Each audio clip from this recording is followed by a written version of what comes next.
Sabe quando a gente ouve falar de um sucesso tão grande que parece até mentira? Pois é. Hoje, vamos mergulhar na história de As Aventuras de Mike, uma série de livros que está quebrando todos os recordes e, de certa forma, reescrevendo as regras do jogo do mercado editorial aqui no Brasil. Olha só esse número, mais de 830 mil.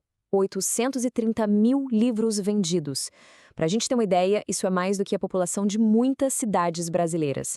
Não é só um sucesso, gente, é um verdadeiro fenômeno. Tá, mas de onde veio tanta gente para comprar esses livros? A resposta, claro, tá na internet. Estamos falando de uma comunidade com mais de 16 milhões de inscritos no YouTube. Essa foi a base, a faísca que deu início a tudo e impulsionou as aventuras de Mike para o estrelato. E é aqui que a história fica realmente interessante, né? No mundo de vídeos curtos, de redes sociais, de tudo acontecendo ao mesmo tempo, como é que um livro, de papel mesmo, consegue não só competir, mas se tornar um fenômeno de vendas? É exatamente esse quebra-cabeça que a gente vai montar hoje. E para entender essa história direitinho, nossa análise vai passar por 5 pontos principais. Primeiro, a gente vai ver a dimensão desse fenômeno. Depois, como foi que o Mike saltou das telas para as páginas. Em seguida, vamos analisar a fórmula do sucesso, o império de mídia que foi construído e, por fim, o impacto real que tudo isso tem na formação de novos leitores. Bora lá então. Primeiro ponto, vamos colocar em perspectiva o tamanho desse sucesso todo. E não é pouca coisa, não. As Aventuras de Mike é, hoje, a série infanto-juvenil brasileira mais vendida no país. No mercado tão disputado, chegar nesse posto é tipo ganhar medalha de ouro nas Olimpíadas da Literatura. Ok, os números são gigantes, mas quem são as mentes por trás disso? Vamos para a segunda parte da nossa investigação para conhecer quem deu vida a esse universo.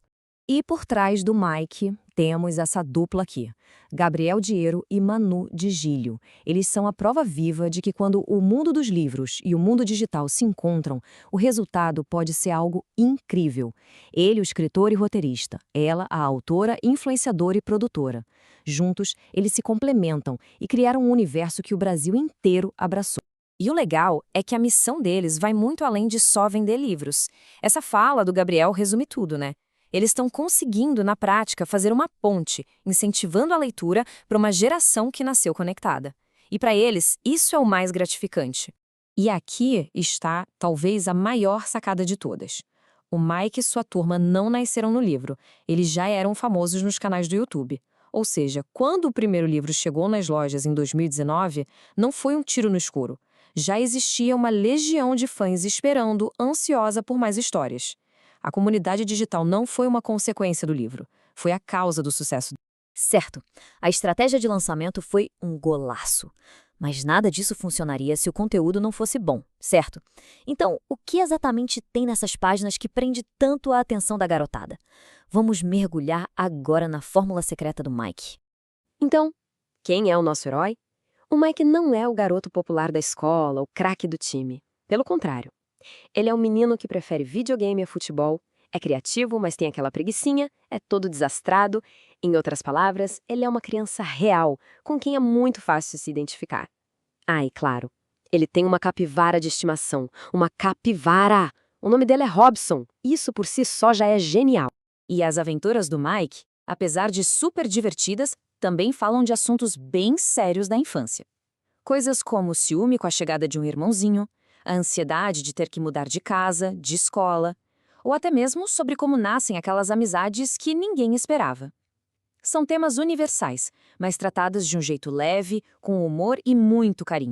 E tem outro segredo aqui, o formato do livro.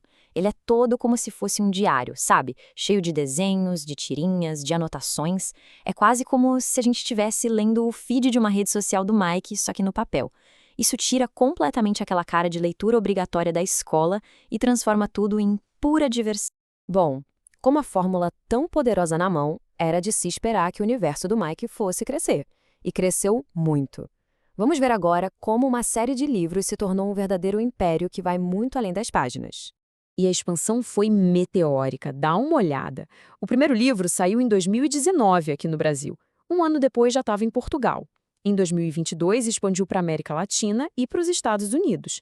E agora, em 2024, virou até peça de teatro. É um foguete que não para de subir. E para coroar essa trajetória, vem um reconhecimento de peso, um lugar na lista Forbes 30 Under 30. Isso só mostra que o Gabriel e a Manu não são apenas criadores de conteúdo muito talentosos. Eles são também empreendedores com uma visão de negócio afiada, que estão de fato mudando as regras do jogo. E tudo isso nos leva ao nosso último ponto de análise, que talvez seja o mais importante de todos. Afinal, o que o sucesso estrondoso de Mike pode nos ensinar sobre o que a nova geração de leitores realmente quer? Porque um fenômeno desse tamanho é, na prática, um gigantesco estudo de caso.